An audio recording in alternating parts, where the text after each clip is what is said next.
Hello बच्चों, कैसे हो आप सब। बच्चों, आप सब के लिए बिहार की जो पुलिस है वो आपके लिए लगातार वैकेंसी है वो जारी कर रही है। ठीक है। और जैसा कि आप सबको पता है कि बिहार के जो सीएम है नीतीश कुमार जी, उन्होंने वादा किया था कि हम इस बार बिहार पुलिस के काफी वैकेंसियां हैं वो जारी करेंगे। तो इस बीच जो वैकेंसियां हैं कुछ चर्चा में चल रही हैं। और जो बिहार की जो वैकेंसी आई है, किसकी, बिहार पुलिस की है ना। बिहार पुलिस की जो वैकेंसी है सशस्त्र पुलिस में सिपाही के जो पदों के ऊपर वैकेंसी आई है, उनके ऊपर आज अपन यहाँ पे चर्चा करने वाले हैं। क्योंकि बच्चों काफी बच्चे इंतजार भी कर रहे हैं कि जो बिहार से जो बच्चे अपने चैनल के ऊपर जुड़े हुए हैं वो भी बोल रहे हैं कि काफी बच्चों के कॉल आए हैं कि सर बिहार की जो वैकेंसी आई है उसके अंदर एज वगैरह क्या है, उसकी कब से फॉर्म स्टार्ट होंगी, कितनी वैकेंसी है, किस प्रकार से हम फॉर्म अप्लाई कर सकते हैं। वो इसलिए आप लोगों के लिए वीडियो है वो मैं बना रहा हूं ताकि आप भी पूरी जानकारी देख सकें। और जो अदर स्टेट के बच्चे हैं जो देख रहे हैं अपने चैनल के ऊपर, वो भी बच्चे फॉर्म अप्लाई कर सकते हैं या नहीं, इन सब बातों के ऊपर अपन चर्चा करने वाले हैं। तो वीडियो में अंत तक बने रहें और लगातार जुड़े रहें आरएसडी कोचिंग क्लासेज के साथ।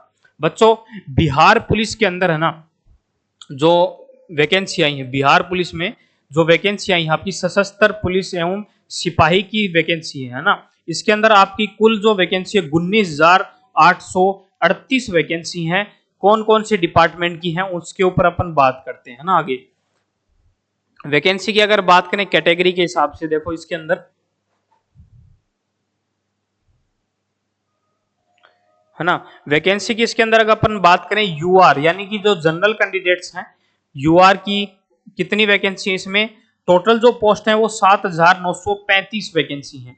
लेकिन जो फीमेल कैंडिडेट्स हैं, जो अपने महिलाएं हैं, लड़कियां हैं, उनके लिए कितनी वैकेंसी है, 2,777 वैकेंसी है वो फीमेल कैंडिडेट्स के लिए रिजर्व्ड है ना। इसके जो टोटल पोस्ट में से 7,935 में से 2,777 वैकेंसी रिजर्व है फीमेल कैंडिडेट्स के लिए, और जो बाकी बच गई वो वैकेंसी मेल कैंडिडेट्स की है।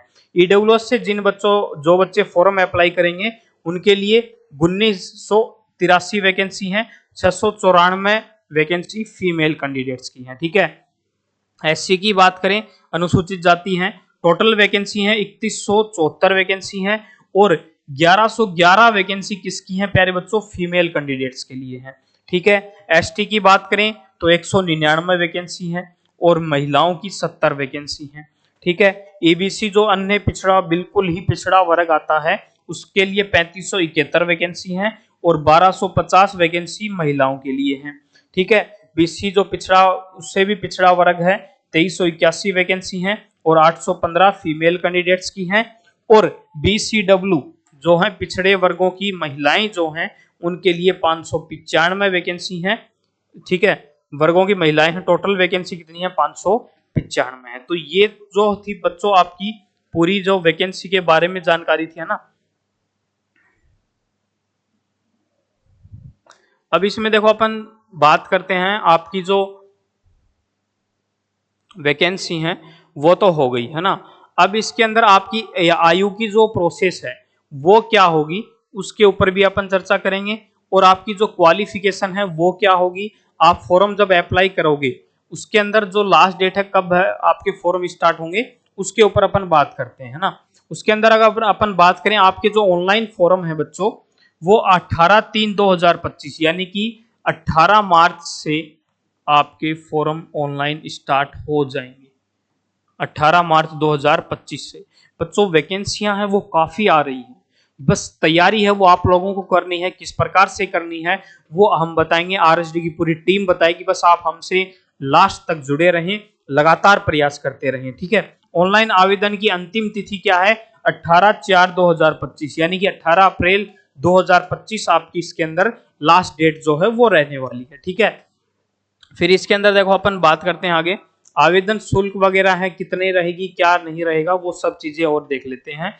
देखो, अनुसूचित जाति, अनुसूचित जनजाति आरक्षण कोटि के जो अभ्यर्थी हैं, राज्य में मूल निवासी हैं, मतलब बिहार के हैं, वो उन बच्चों के लिए 180 रुपए है वो चार्ज रहेगा, किसका, फॉर्म अप्लाई का। ठीक है। और जो अदर स्टेट के जो बच्चे फॉर्म अप्लाई करोगे, जो भी से सभी जो भी कोटि अभ्यर्थी हैं अदर स्टेट के हैं, वो उनके लिए 675 रुपए का चालान आपको रहेगा। ठीक है, तो ये पूरी बात है बच्चों जो आपकी भर्ती आई है 19,375 वैकेंसी। फिर अपन पूरी जानकारी है वो आपको यहाँ पे मिलती रहेगी। ठीक है बच्चों, फिर इसके अंदर देखो आपकी जो शैक्षणिक जो योग्यता है वो क्या रहेगी, आपकी इंटरमीडिएट रहेगी आपकी, यानी कि 12th पास है वो रहने वाली है। इंटरमीडिएट 10th प्लस 2 उत्तीर्ण आपका होना अनिवार्य है, जो बिहार की 19,000 कुछ वैकेंसी जो आई है उसके लिए बच्चों, है ना। इसमें आपकी जो मार्कशीट है वो 18/4/2025 यानी कि उस तक आपका जो मार्कशीट है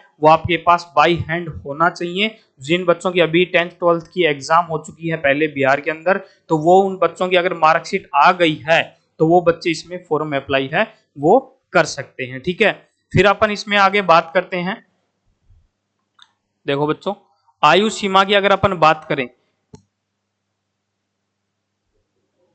आयु सीमा की अगर इसमें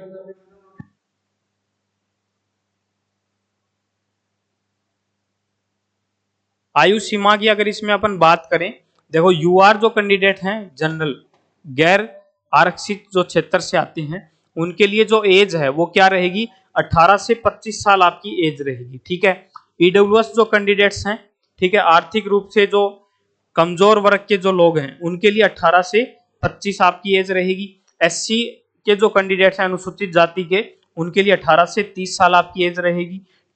एसटी के जो कैंडिडेट्स हैं उसमें आपकी 18 से 30 साल आपकी एज रहेगी। ईबीसी अत्यंत पिछड़ा वर्ग है उनके लिए 18 से 27 साल आपकी एज रहेगी।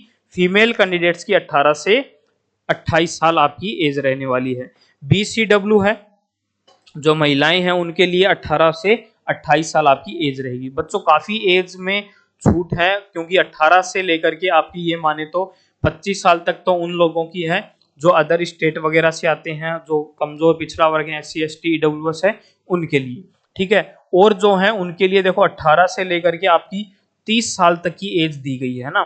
तो बच्चों घबराए नहीं, जो बिहार के बच्चे हैं जो अदर स्टेट से हैं वो भी बच्चे इसमें फॉर्म अप्लाई कर सकते हैं। तो प्रयास है वो आप जरूर करते रहें। ठीक है, किसी भी प्रकार से, चाहे वो अदर स्टेट से हो, क्योंकि आपकी जो जॉब है वो होनी चाहिए, क्योंकि आज के समय में सरकारी बेरोजगार है उसका कुछ नहीं है, रोजगार वाले को ही अहमियत दी जाती है। ठीक है, तो बच्चों जो तैयारी है वो आप करते रहें, चाहे वो कहीं पे भी आपको जॉब करनी पड़े ऑल इंडिया के अंदर, कहीं पर भी अदर स्टेट हो चाहे खुद का स्टेट हो, बस तैयारी है वो आप करते रहें रेगुलर। ठीक है, फिर इसमें देखो आपकी जो फिजिकल का जो स्टैंडर्ड है, शारीरिक मापदंड है वो क्या रहेगा, उसके ऊपर और अपन चर्चा करते हैं। ठीक है, यूआर और बीसी जो कैंडिडेट्स हैं, ठीक है, उनके लिए देखो आपकी जो हाइट है वो न्यूनतम एक 65 cm होनी चाहिए, यानी कम से कम आपकी हाइट है वो 165 होना अनिवार्य है। ठीक है, सीना की मतलब चेस्ट की अगर बात करें 81 cm आपका बिना फुलाई होना चाहिए, और फुलावट के बाद आपका 86 cm आपका होना अनिवार्य है बच्चों। ठीक है, फिर ईबीसी अत्यंत पिछड़ा वर्ग मेल कैंडिडेट्स के लिए अगर बात करें अपन, इसके अंदर आपकी 160 cm हाइट होनी चाहिए। ठीक है, सीना है वो आपको बिना फुलाई 81 cm, फुला करके आपका 86 cm होना चाहिए। ठीक है, एससी की अगर बात करें अनुसूचित जाति मेल कैंडिडेट्स की, हाइट है वो आपकी 160 cm होनी चाहिए। ठीक है, सीना है आपका बिना फुलाई 79 cm, और फुला करके 84 cm आपका होना चाहिए। ठीक है, फिर इसमें आपकी एसटी की अगर बात करें तो इसके अंदर मेल जो कैंडिडेट्स हैं उसके अंदर 160 cm आपकी हाइट होनी चाहिए, 79 cm आपका सीना होना चाहिए बिना फुलावट के, और फुलावट के बाद 84 cm होना चाहिए। जो भी सभी प्रकार की जो भी महिलाएं हैं उनके लिए कोई मैंडेटरी नहीं है, क्या चेस्ट नहीं है, 155 आपकी जो चेस्ट है वो होनी चाहिए। ठीक है, इसमें देखो बच्चों जो आपका वर्गों का जो वजन है, वेट वो कितना होना चाहिए, 48 kg होना चाहिए। ठीक है, क्योंकि इसके अंदर देखो वो, फिर इसमें देखो अपन बात करते हैं आपकी जो चयन की जो प्रक्रिया है वो क्या होगी, क्योंकि काफी बच्चे तैयारी भी करेंगे, प्रोसेस भी होगी आगे, और जो काफी जो पीछे जो वैकेंसी आई थी बच्चों उसमें काफी बच्चे अदर स्टेट के भी लगे थे, है ना। तो इसलिए यह मत सोचिए कि हम नहीं लग सकते, अदर स्टेट वालों के लिए भी अच्छा मौका है और खुद के स्टेट जो बिहार से हैं उन बच्चों के लिए भी अच्छा मौका है। ठीक है, इसके अंदर देखो पिछली बार जो वैकेंसी हुई थी उसमें ज्यादातर यूपी है, इधर एमपी है, छत्तीसगढ़ है, असम के जो बच्चे हैं वो ज्यादा सिलेक्ट हुए थे किसके अंदर, बिहार पुलिस के अंदर। ठीक है, तो अदर स्टेट वालों के पास अच्छा मौका है। चयन प्रक्रिया की बात करें, आपका सबसे पहले होगा आपकी लिखित परीक्षा। ठीक है, ये किस प्रकार से होगी, ऑफलाइन होगी या ऑनलाइन, वो अपन आगे बात करेंगे। ठीक है, शारीरिक दक्षता होगी, फिर जैसे ही आपका जिन बच्चों का एग्जाम पास हो जाएगा उसके बाद आपका फिजिकल होगा, नॉर्मल जो मेडिकल होता है वो होगा। ठीक है, फिर आपका दस्तावेज जो सत्यापन होता है, डॉक्यूमेंट्स वेरिफिकेशन है, वो होने वाला है। ठीक है बच्चों, तो ये थी पूरी आपकी जो चयन की जो प्रक्रिया है वो। फिर अपन इसमें लिखित परीक्षा की अगर अपन बात करें, आपका जो सबसे पहले फर्स्ट फेज क्या होगा, लिखित परीक्षा होगी। उसके अंदर देखो आपके जो सब्जेक्ट हैं, हिंदी है, अंग्रेजी है, गणित है, सामाजिक विज्ञान, इतिहास, भूगोल, नागरिक शास्त्र, अर्थशास्त्र, सामान्य विज्ञान, भौतिक वगैरह है, वनस्पति विज्ञान, समसामयिकी, और जो बिहार का जो जीके है उससे संबंधित क्वेश्चन आपसे पूछे जाएंगे। ठीक है, इसमें आपके कुल जो प्रश्न रहेंगे वो 100 रहेंगे।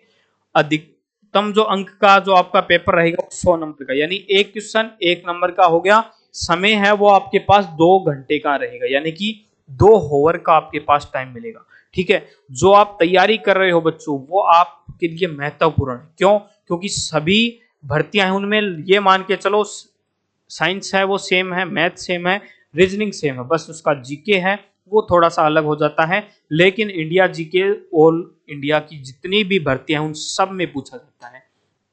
ठीक है, तो आप जो तैयारी कर रहे हो वो यूनिक तैयारी करो, ताकि सेंट्रल गवर्नमेंट की कर रहे हो तो सेंट्रल गवर्नमेंट के हिसाब से, स्टेट गवर्नमेंट की कर रहे हो तो उस हिसाब से। ठीक है, तो ये जो कॉमन सब्जेक्ट है इनको आप कंठस्थ कर लीजिए, चाहे स्टेट की वैकेंसी आए चाहे सेंट्रल गवर्नमेंट की आए, तो वो चीजें आपके लिए बेनिफिट ला सकती हैं, प्रॉफिट हो सकता है उन चीजों से, है ना। फिर अपन देखो इसके अंदर लिखित परीक्षा है वो आपकी ओएमआर बेस्ड सीट होगी, यानी कि ओएमआर के आधारित होगी, ऑफलाइन आपका एग्जाम होगा।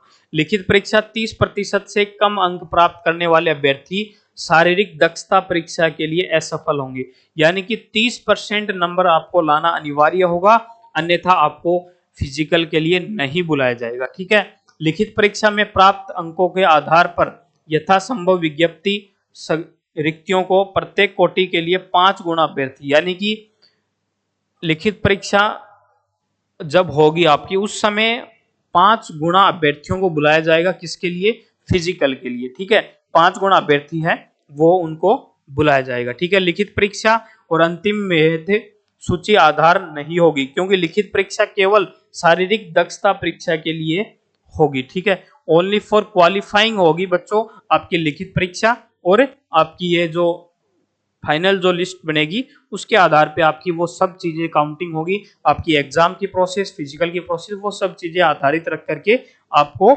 सिलेक्ट किया जाएगा। ठीक है, शारीरिक दक्षता की अगर बात करें, मतलब आपका जो फिजिकल होगा उसमें आपकी रनिंग वगैरह क्या होगी, महिलाओं के लिए, बॉयज के लिए।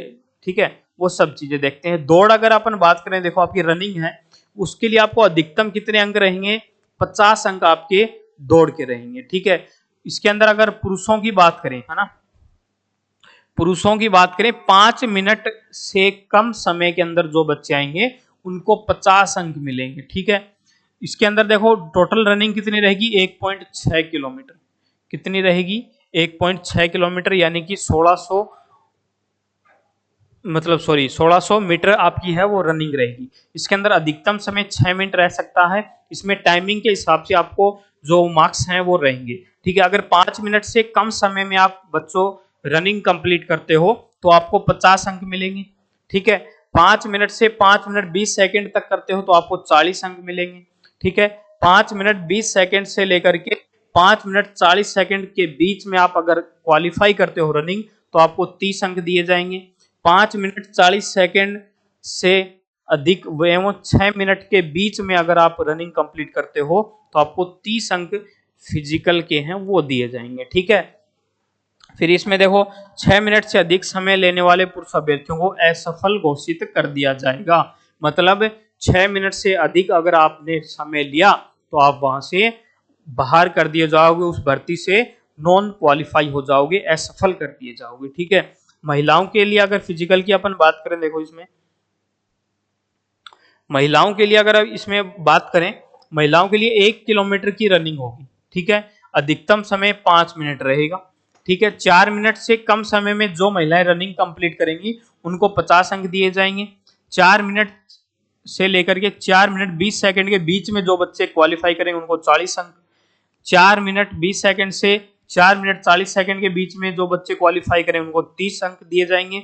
4 मिनट 40 सेकंड से 5 मिनट के बीच जो महिलाएं क्वालिफाई करेंगे रनिंग को 1 किलोमीटर की, उनको 20 अंक दिए जाएंगे। और 5 मिनट से अधिक अगर आप आते हो तो उन महिलाओं को असफल घोषित कर दिया जाएगा। ठीक है, यह था आपका दौड़ के बारे में पूरी जानकारी। इसमें देखो एक गोला फेंक जो फिजिकल है, मतलब जो प्रोसेस है वो भी है इसके अंदर, है ना, उसके ऊपर और थोड़ी सी आप चर्चा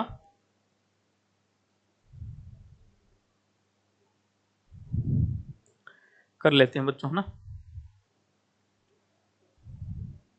तो गोला फेंक है,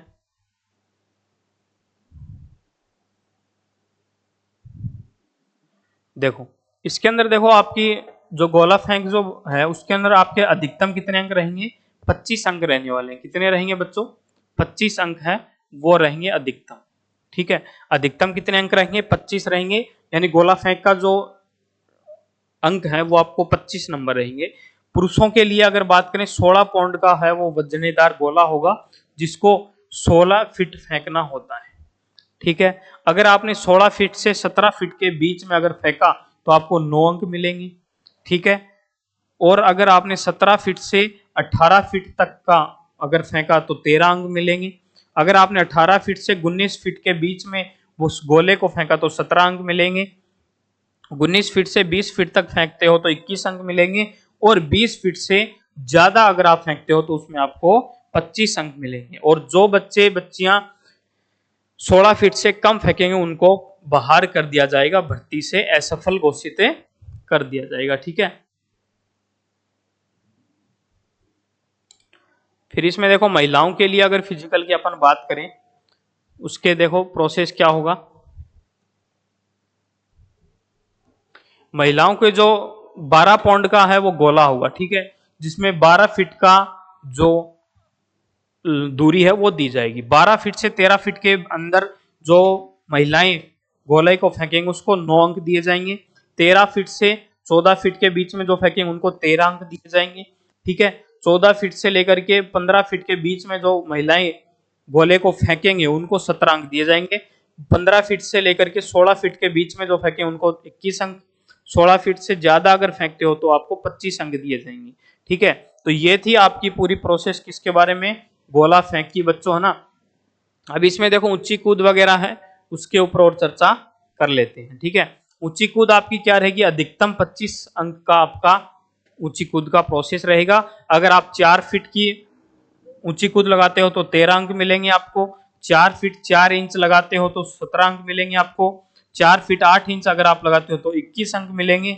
और अगर 5 फीट तक की आप जो ऊंची कूद है वो लगाते हो तो आपको 25 अंक मिलेंगे। ठीक है, तो ये थी आपकी ऊंची कूद के बारे में। ठीक है, महिलाओं के लिए अगर बात करें ऊंची कूद 3 फीट होनी अनिवार्य है। ठीक है, 3 फीट तक अगर आप क्लियर करते हो तो 13 अंक मिलेंगे। मतलब जितनी ज्यादा आप हाई जंप लगाओगे उतने ही आपको नंबर बढ़ के मिलेंगे। ठीक है, तो ये उस हिसाब से नंबर रहेंगे। अगर 3 फीट लगाते हो तो 13 अंक, 3 फीट 4 इंच अगर लगाते हो तो आपको 17 अंक मिलेंगे। 3 फीट 8 इंच अगर आप लगाते हो तो 21 अंक है वो आपको मिलेंगे। ठीक है, 4 फीट की अगर आप ऊंचाई पे ऊपर जंप लगाते हो तो आपको 25 अंक है वो आपको नंबर मिलेंगे। ठीक है, तो ये था आपका पूरा फिजिकल के बारे में पूरी जानकारी। ठीक है, अब इसके अंदर शारीरिक दक्षता का जो परीक्षा है वो किस प्रकार से होगी, उसमें देखो आपको पुरुषों के लिए 6 मिनट और महिलाओं के लिए 5 मिनट में दौड़ पूरी करनी होगी।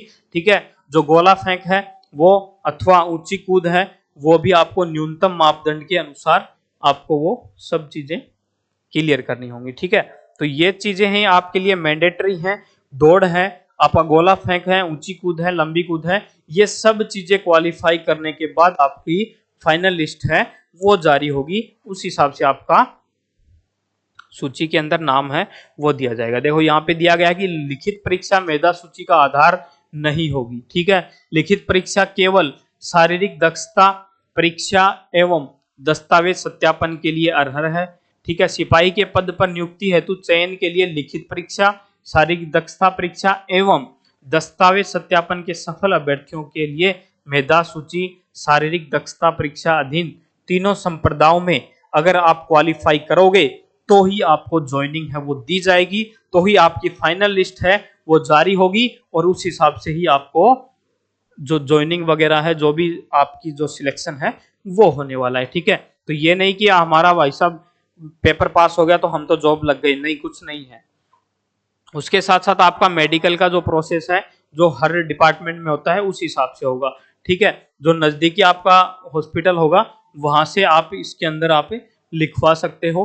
ठीक है, आपका जो मेडिकल है वो प्रोसेस होगा। ठीक है, जिसके अंदर आपकी आंख का जो कलर ब्लाइंड वगैरह है वो चीजें चेक होगी, श्रवण शक्ति है, आपके दिमाग की जो प्रोसेस है, हकला करना है, वो सब चीजें नॉर्मल चेक होंगी, हाथ पैर काम कर रहे हैं या नहीं, आंखें काम कर रही हैं या नहीं, वो सब चीजें हैं, है ना। ज्यादा हार्ड आपका जो मेडिकल है वो नहीं होगा। ठीक है, इसके अंदर आपका जो चरित्र सत्यापन होगा, मतलब जो आपके नजदीकी सरपंच वगैरह हैं उनके माध्यम से, और जो आपका स्कूल का जो चरित्र प्रमाण पत्र है, जो डॉक्यूमेंट्स वेरिफिकेशन है, और जो अपना एसपी के पास जो वेरिफिकेशन आता है वो चीजें होंगी। ठीक है, क्योंकि उस साइड में थोड़ा सा ज्यादा ही मतलब वो चीजें हैं। ठीक है, तो इसके अंदर दस्तावेज की अगर अपन बात करें तो आपके पास वैध फोटो युक्त पहचान पत्र होना चाहिए, जैसे कि आधार कार्ड हो सकता है, ड्राइविंग लाइसेंस, मतदाता पहचान पत्र, वो सब चीजें होनी चाहिए। जन्म तिथि के आधार पर आपकी 10th की मार्कशीट, इंटरमीडिएट 12th की मार्कशीट, इंटरमीडिएट समकक्ष परीक्षा का अंक पत्र जो होता है वो आपके पास होना चाहिए, और अनुसूचित जनजाति और अनुसूचित जाति SC ST के जो सर्टिफिकेट हैं वो सब चीजें आपके पास होना चाहिए। ठीक है, कट ऑफ है वो उस हिसाब से ही रहेगी। ठीक है, तो ये सब चीजें थी आपकी पूरी प्यारे बच्चों जो बिहार की जो भर्ती है उसके बारे में पूरी जानकारी। ठीक है, तो बच्चों चैनल को लाइक कमेंट सब्सक्राइब करते रहें और प्रयास करते रहें, लगातार जुड़े रहें RSD कोचिंग क्लासेज के साथ, जहां पे आपको लगातार हर भर्ती के बारे में अपडेट्स मिलती रहेंगी और आपकी एग्जाम की तैयारी के लिए आपको क्वेश्चन है वो भी प्रोवाइड करवाते रहेंगे। और अगर आप हमसे जुड़ना चाहते हो तो आप अपने YouTube चैनल से ज्वाइन कर सकते हो, प्लस में अपना जो टेलीग्राम चैनल है RSD कोचिंग क्लासेज, वहां से भी आप ज्वाइन हो सकते हो। ठीक है बच्चों, तो मिलते हैं नेक्स्ट वीडियो में, तब तक के लिए जय हिंद।